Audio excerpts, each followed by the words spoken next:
You get it back.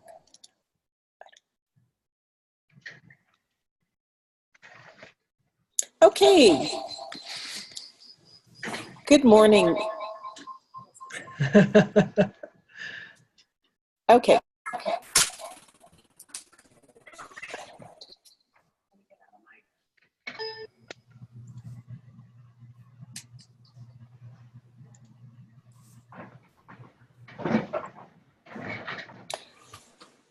Now I can't see the PowerPoint.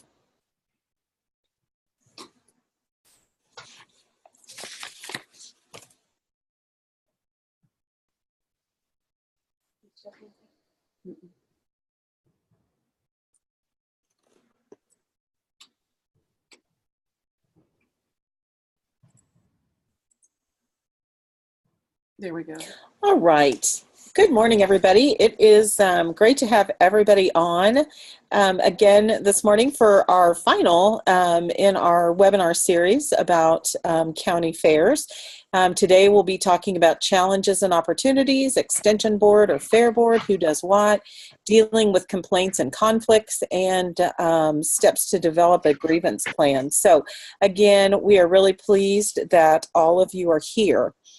You probably remember that we've already done 3 of these webinars, and you can actually look at those on our county fair resource page, and this one will be archived there as well once it's recorded and sent back to us. So you can go and find any of those webinars there.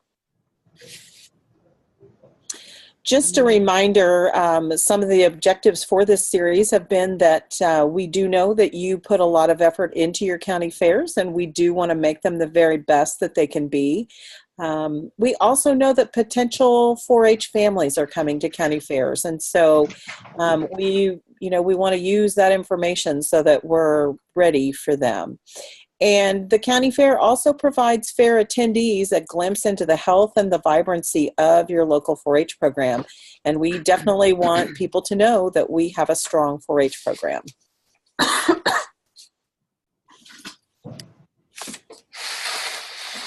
So the first thing we're going to look at is policy, and I do appreciate that we have Mary Sullivan on with us today as the Southwest Area Regional Director. So basically, I just wanted to remind you that we do have some policies within fairs in our policy guide for 4-H youth development. And also, there is a separate document that is called K-State Research and Extension Role at Fairs and Shows. So just again, briefly, we covered this earlier in the series, but what's the different roles that we have? According to our policy is basically that the Extension Board is the policy-making authority for the 4-H division at the fair, and fair boards then make the rules and regulations for open class. So again, we have this document. It can be found on the fair resource page, or it can be found on the 4-H youth development policy page. And we're going to go ahead and open up that document. Amy is switching to that document. But just know that as we think about these roles and responsibilities, the key piece here is that you as extension staff work with your fair board, work together to make that successful county fair. And so we know that partnership looks different all across the state, but it is so important that we all work together for the success of the fair. So you can see that there's the policy there as we scroll down. And Amy, do you want to just make that a little bit bigger for us if we can? Thank you. And what we're going to actually go to is the piece about the responsibilities of the extension staff and then the responsibilities of the fair board. Now, if your fair doesn't quite look like this, just know that it's a work in progress. And if you would want to have that conversation about who does what with your fair board, now is not the time to do that. You're already kind of really in the swing of things for 2018. So we would suggest you kind of wait and think about that for after your county fair here. So I'm just going to kind of work through some of these responsibilities as the extension staff. First of all, basically that you assure that the accessibility and involvement in the 4-H division is open to all of your 4-H members, and then that all members are allowed to receive and evaluate their exhibits. So that's the important thing. Next is that we need to make sure that the 4-H division of the fairs are accessible to all participants with the disabilities and those accommodations, and they're in the standards with the American Disabilities Act. Now, we do know that, so you do the 4-H part, and that the Fair Association is responsible for providing accessible facilities. So they look at the bigger picture of the facilities. You also communicate rules and educational opportunities and deadlines to 4-Hers, their volunteers, and your parents. You coordinate those weigh-ins and identification processes for market livestock entries and other entries that have ownership requirements. Also, you provide that coordination for all 4-H exhibits and activities. You communicate those changes, concerns, and recommendations for the 4-H division to the Fair Board. Provide organizational technical assistance for class development that are appropriate for educational programs and materials for 4-H. And then supports and encourages and recognizes the 4-H volunteers. Many of your volunteers will be working as superintendents and all those other jobs that have to happen to make that successful fair. And then to maintain that communication with the Fair Board and assuring that all the rules and regulations for participation by those 4-H members do conform to the policies and procedures as approved by the Director of K-State Research and Extension. You also work to get the superintendents and judges for 4-H events. And these assignments could be in cooperation with, again, the Fair Board. I've had opportunities where a Fair Board has called me to judge a 4-H division. And then you provide the rules and guidelines to the 4-H superintendents. And we kind of talked about superintendents in one of the previous webinars. And then communicate your equipment and supply needs to that Fair Board as well. So those are those responsibilities that we have as Extension staff. Now, what are the responsibilities of your Fair Board? Basically, they are the management piece for the facilities, the entertainment, the commercial exhibits, and vendors. They provide the management for open class divisions, including, securing those superintendents and judges, getting those supplies. And again, that's that working relation. Sometimes, as A.B. mentioned in a previous webinar, it's like that same judge is going to judge 4-H and they're also going to judge open class. So it just makes sense that some of those judges, perhaps, you would help get those as well. They do provide secretarial and clerical support for the Fair Association. They provide the equipment and supplies for open class and 4-H. The Fair Board does all the piece with the janitorial services, the maintenance, those ground keeping, and the security piece. They provide the facilities, the equipment, and personnel, and they seek that county commissioner support to operate the fair. And Mary may cover that just a little bit too, how that works. But they also, that Fair Board needs to communicate with the executive board and you as extension agents. You may go to some of those meetings. You may go to all of the meetings. In some cases, it may be that at their Fair Board meeting, there's a time for agent input or discussion, and then you leave for the rest of the time. So they provide the fair premiums and rewards for both 4-H and open class divisions, and then they are responsible for all the commercial enterprises for the fair, including the livestock sale. So the rest of this document then kind of goes through some of the policies related to the fair. But those are basically the roles and responsibilities as outlined in that document.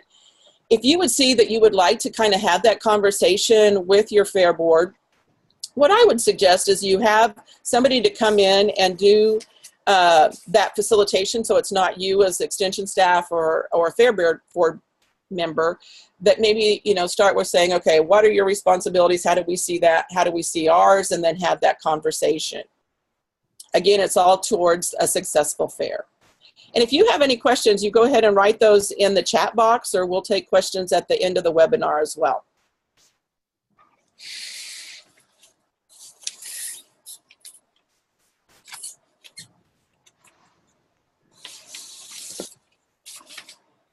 Okay. With my volume down, they can still. Mary, would you give me a thumbs up? You can hear me okay? Okay. Dealing with conflict. when tempers flare, and it hasn't happened to you yet, it's not a matter of if it will happen, it's when it will happen, unfortunately. And I don't say that to scare anybody or, to sort of overwhelm anybody, but it's kind of inevitable at some point. We work with the public. We work in hot conditions a lot of the summer, and there's a lot of passionate people, especially when children are involved. So keep in mind that it will happen at some point, and it's not to your fault. I guess one of the things I want people to understand is to try and take that personal, don't take it personally, I guess. Try to remain as calm and professional as you possibly can. And these are tips that are just sort of general good rules of thumb. Staying calm and maintaining that professional image is, I think, one of the most important things you can do when a parent, when a volunteer, potentially a Fair Board member, anybody really, when someone gets upset or a point of conflict arises. The biggest thing you can do, the most helpful thing you can do at that point in time is to listen and really listen to understand. And when you think you've listened a lot, listen some more. It's generally a case that parent or volunteer just really needs and wants to be heard. Okay. And in some cases, they have a very valid point. We can't think of every angle. It's just impossible. So sometimes there is a scenario where they have a valid concern or something that needs to be addressed. But we need to give them the fair shake and make sure that they listen, or make sure that we listen. When you can put yourself in the parent's shoes, I think that's really helpful, to try and look at the situation through their eyes or through that lens, can be really humbling and helpful. And also, you want to do whatever you can do to minimize the negative impact, and that can mean the ripple effect. It can create a domino effect. So what can you do to minimize? And a couple different things I would suggest is when the initial conflict arises, I think it's really important to somewhat remove you and that person or persons that's got the conflict, or that is emotional. If you can take them to an office in a fair building, if you can take them around the corner where they're not in the public line of sight, if you can remove kids from witnessing the initial conflict, those are all things you can do to minimize and help control who hears what, who sees what, and any drama that could ensue as a result of that. So I do want to reiterate how important it is to not have children involved at this point in the conversation. They are kids, and I think it's really important for that agent 4-H member relationship, for the future of that relationship, for the integrity of that relationship, if the kids aren't involved at this point. Depending on the child, depending on the scenario or the situation, the age of that child, maybe it is appropriate at some point for the kids to have a voice in the conversation. Maybe they can help constructively come up with a solution. But when tempers are flaring, I think it's best to leave the kids out and not get them involved until things have calmed down somewhat. I also want to point out that one thing we should never do as extension professionals is to stand for verbal abuse of any kind. And, hopefully it doesn't get to that point, but if a parent or volunteer or anybody turns verbally abusive, remain polite, remain professional, but end the meeting. Tell that parent that we can continue the conversation when things have calmed down, when they have better control. But no one deserves to be, spoken with profanity. And just because we work for the public doesn't mean we need to, endure that kind of situation. So, if the parent is willing to explain the problem, be as open and understanding as possible, but if they refuse to calm down, explain that you'll have to have that conversation at another time. So I do think those are two important things to consider. One good tip is to remember LEAP. And I think this is a really easy acronym when you find yourself in those situations. And so LEAP stands for listen, empathize, ask, and problem solve. And, to listen, we talked about that a little bit on the previous slide, but when parents are upset, they want to be heard. And a lot of times it can be resolved by just genuinely listening and hearing them out. Empathize. So even if you think the parent or the volunteer is wrong or misguided, their feelings are extremely real. And acknowledge that they're upset. Say something like, I'm sorry this is happening, or I'm sorry you feel that way. Those can help make that individual feel like you really are hearing them and putting yourself in their shoes. Ask questions to really understand the different components of the scenario. So is there anything else that you want me to know? Or ask, is there anything else that you're concerned about, or what is bothering you the most? Those are questions that seek to understand, and not necessarily pointed questions that try to poke holes in maybe their opinion.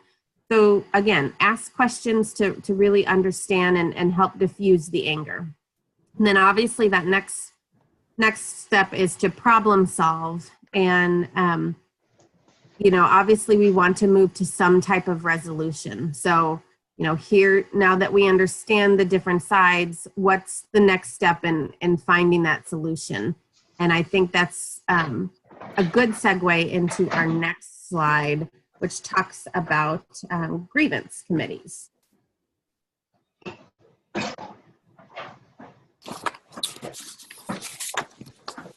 So if we get to the point where we need to have some kind of a grievance hearing or a committee to listen to more of what this problem is, we did want to talk a little bit about grievance committees with you today. For every grievance committee, every county fair is different, so every grievance committee is going to look a little different as well. But we do want to share some essential items to consider as you're putting that together. And our recommendation is that you work with your PDC and your board to refine this for your local fair. Diane started us with policy today, talking about that the Extension Board is the policy-making body for the 4-H portion of the fair. And so it makes sense that it's the board and your PDC who are looking at how you will handle grievances and what that committee may look like. It's kind of contradictory if the board is the one that's the policy-making group, and then our grievances, we just turn it all over to the fair board. That doesn't make sense with how fairs work and how the 4-H portion works. We're going to look at a draft template that we have available for you. This template is actually a Word document. So that makes it very easy for you to download that off the web, and then you can use that to put together whatever it might look like in your own local unit. As we said, every committee will look a little bit different, but there are some essential items for you to consider. And the grievance process provides a vehicle by which to respond to 4-H members' concerns relating to 4-H activities during the fair. Now, this piece, as we were working on all this, we all really felt like this was a good thing to set out very early on in some kind of a grievance committee or grievance process, and that is, what issues are we actually going to be willing to look at with the grievance committee, and what issues will we not convene a grievance committee for? And so there are some examples here. If you'll notice at the back, Minnesota has a very a good process, and so we borrowed some information from them, and then also from a few of our other local units here in Kansas. But, you know, in this case, a grievance committee might be convened for alleged wrongdoing or rule violations from what is published in the Fair Book. But if you look, the things that we will not have a grievance committee for would be decisions made by judges, which are final, issues related to deadlines for membership enrollment, livestock identification, county fair pre-registration. The due process for those kinds of things is handled by the Extension Office because they're the ones that took care of those processes. Also, code of conduct related violations, which are addressed by the staff according to your established process. So that may or may not be exactly how you would write that, but those are some good things to think about. What will you hear a grievance for and what will you not? The rest of this, as I said, it is in Word and easy for you to cut, paste, borrow. There's some information there about how you would put together a grievance committee. And, you know, our suggestion is that you do that with your board. And there's some suggestions there of KSRE staff or of different people to be on the grievance committee, remembering that KSRE staff have an ex officio status. You're not going to be making the decisions. You may be sharing information or helping with paperwork, but the grievance committee is the one who will be making the decision. You do need to have some kind of a process outlined for how you're going to, you know, how people file a grievance, who can file a grievance, what is that process. Some of the suggestions that we have are, you know, how soon after something happens does it have to be turned in? We would like it to be signed so you know what you're working on, probably a written format. There's also a number of counties and districts have money required to actually file a grievance. And so if that's the case, you need really good information about how are we taking that, what's going to happen with it, and so on. And also, if the grievance has something to do that testing is going to be required, who's going to pay for that? And then there's a little bit of information there about, you know, what might happen at a hearing. It may make sense, you know, for those things to be put in a logical order for how that would happen, you know, at your local fair. One thing that I do want to point out is that fourth bullet down or third bullet down. Participants in the grievance hearing must act in a civil manner. Use of profanity or inappropriate behavior by either party will not be tolerated and may result in the termination of the hearing. So Amy talked about this earlier. You do not need to take verbal abuse, and if that's what happens in that hearing, you just need to stop it.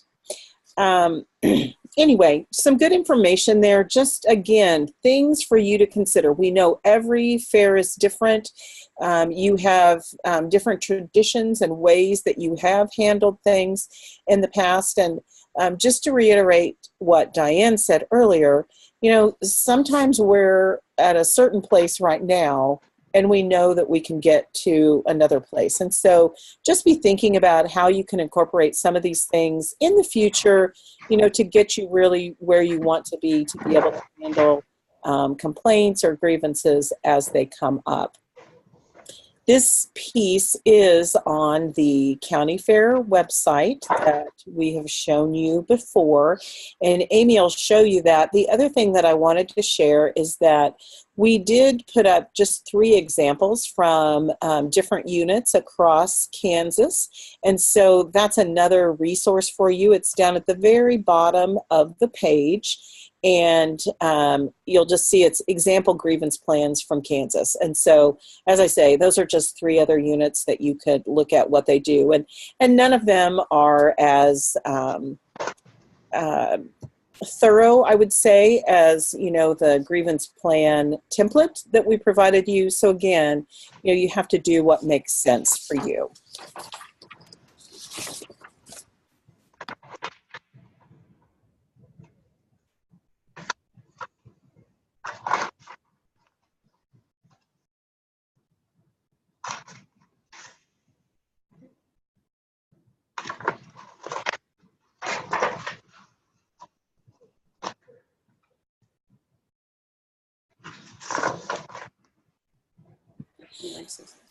Mary Sullivan, do you have some things to share? And I don't know if you've also seen John Forshee has a question to everyone as well. So we'll put his question out there. We'll let Mary talk and we'll see how we might think about that. How do you address the challenge of grievance that happens early before the fair and where there is time to work on it versus during fair time when quick decisions must be made and the fair board is more likely to make the decision and possible without extension input? Mary, I think you're muted. There we go. The first part of that question, if you can, if you have your grievance committee, definitely get those taken care of as early as you can before the fair. That would be a good time to get the grievance committee together and get them an opportunity to work on this.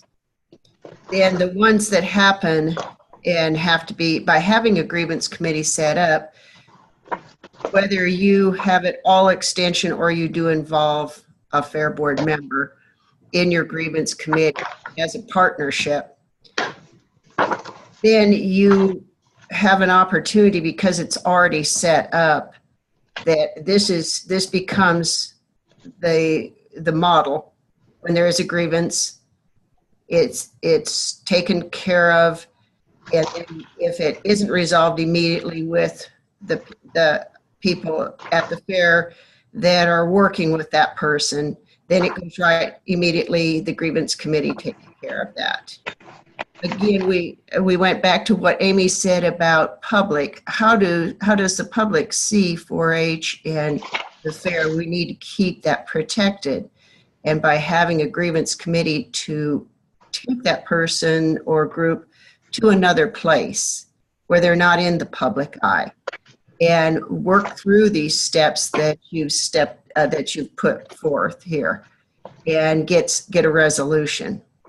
Make sure they are listened to. Make sure that you have empathized with them and that you have asked the right questions and given them the attention that they deserve to work through the problems and come up with a solution.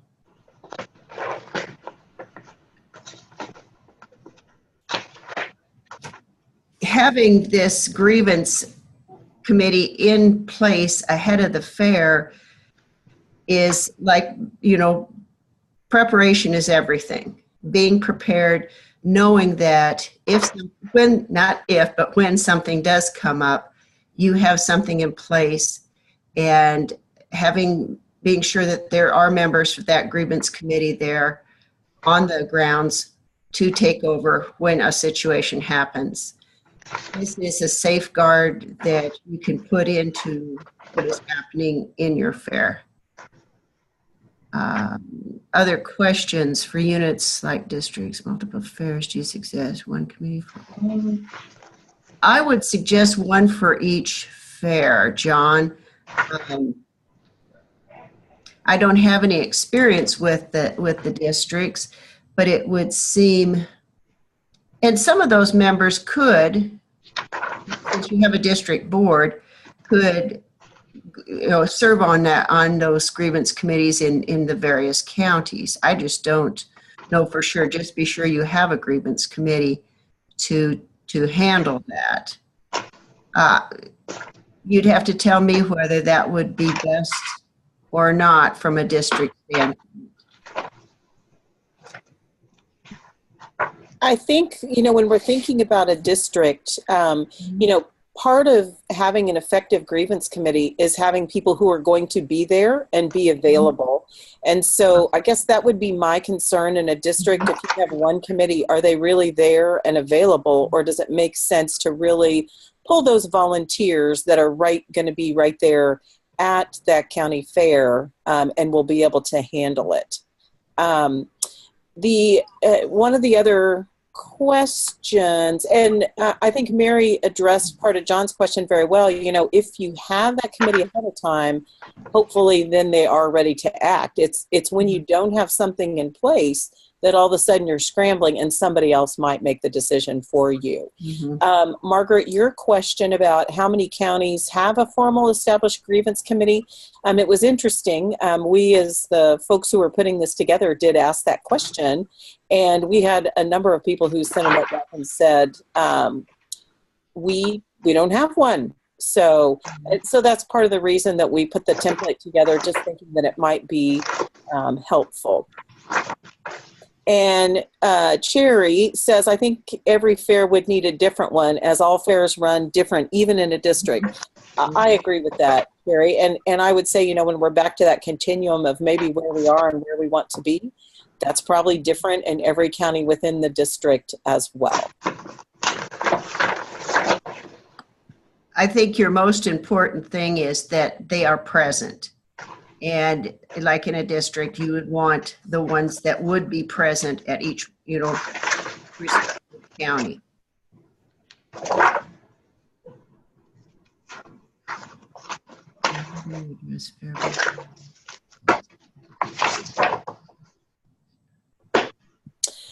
Diane Mack also had a good thought, and that is that when you have a grievance policy or a grievance committee, that should be published in your fair book so everybody knows, what that is. Ross has another question. How do you address the fair board that says they are the fair association and the responsible document does not apply to them because they're not a fair board? Aren't most fairs organized with a fair association? Examples of disagreement: fair association asking 4-H council to purchase display cases because they're used for the 4-H and feeling they're in charge of the 4-H division superintendents. Well, I think there is a little of that happens across Kansas, and that is part of the reason why we wanted to bring some of this up in the fair webinar today, is helping people move in that direction. And I think it was Diane who was saying earlier that if that really is an issue with one of your fair boards, maybe it makes sense to get somebody from the outside to come in and talk a little bit about it. I don't think it matters to us if it's a fair board or a fair association. That's how that document is written.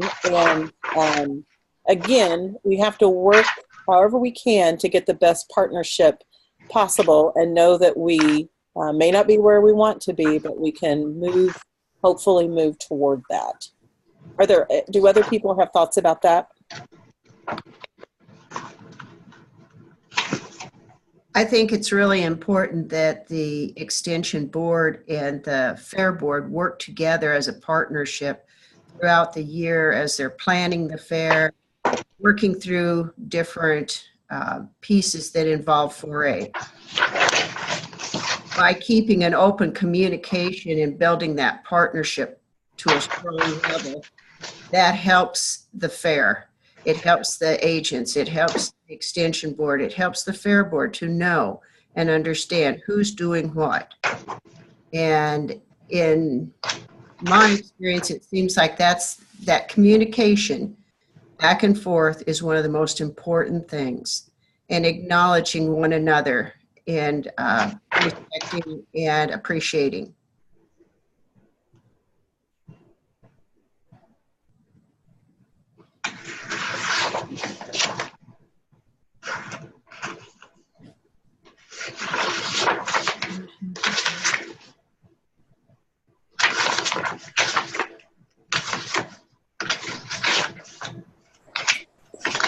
I think you saw that last slide there. We do have another question, and we'll come back to that in just a minute. The other thing that I would mention is that if there are other fair topics that we did not address on this webinar series that you think would be helpful, if you would be sure and let us know those, that would be helpful for us for the future. Writing in the chat. The other option is to write them in the chat box.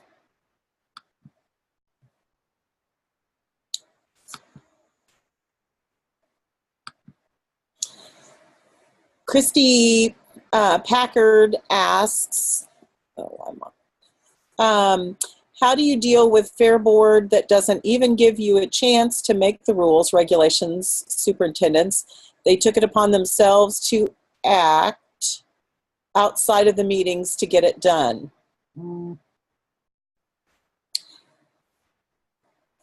Beth, I think this goes back to the idea, and of course you can't do this, this is a slow process, it's a growing process, that perhaps a facilitator coming and meeting with the Extension Board and the Fair Board to try to work together, explain to them the responsibilities of each side and how we are all in this together as a partnership, with the end goal being serving the youth and improving everything for the youth to have the greatest opportunities. So, and that facilitation can be done.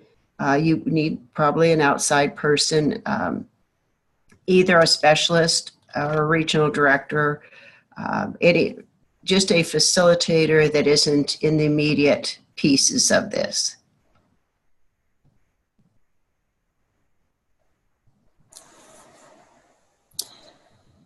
Cherry says to the group, our Fair Board has asked the 4-H Council to help purchase some display items like photo stands. We can use them then anytime during the year. And I think, Cherry, that's a really great example of that this is a partnership. You know, obviously probably most of the supplies and that kind of thing do come from the Fair Board, but there is that opportunity for 4-H to be a part of it. John Forshee has a comment. Given the previous two comments, I've argued for years that the previous reference document needs to be revised and include the Fairs and Festivals Association, as Fair Boards see that as an extension document and they may or may not choose to abide by it. They do not see that as binding to them in many cases. And John, do you want to talk about that, Diane? Yes, Wade has been in communication with Charles Atkinson of the Fairs and Festivals, and they will be having a conversation to just start those, you know, discussions with that group. So thank you, John. Very good.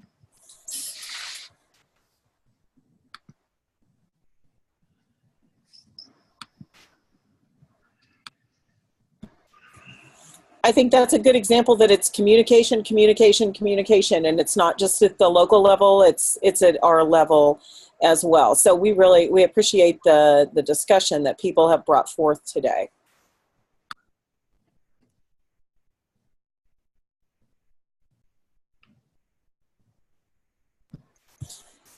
Well, that has brought us to the end of our slides. Mary, thank you for being on with us today. You're more than welcome.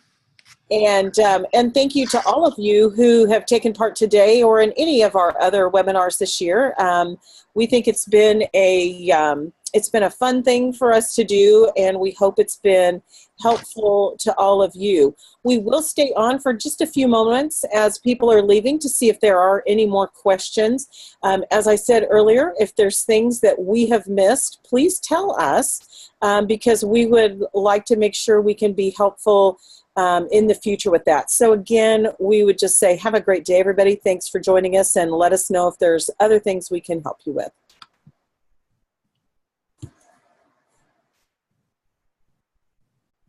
Thanks, everyone. This was a great series, I think. So I appreciate the refresher.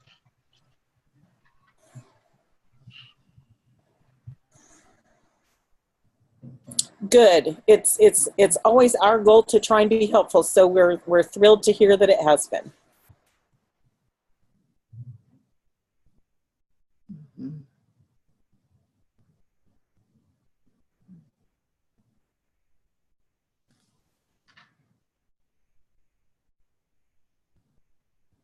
Thank you. I'm going to get back into my other meeting.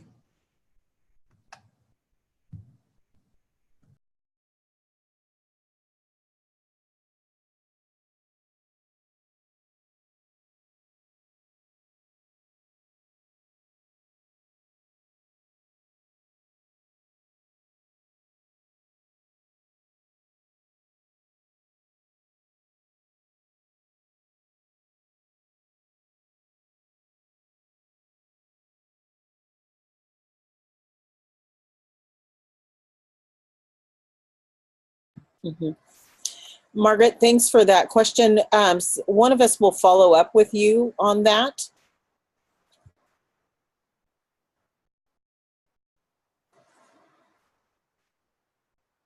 And I do know that we all learn, you know, often we learn best from each other and from other examples. And I think we started this whole fair series telling you, go to other fairs, ask questions, see what happens. And so some of these kinds of things can just happen by, you know, our informal conversation with our coworkers in the county or district next door to find out what is working for them, or to share what we're doing as well.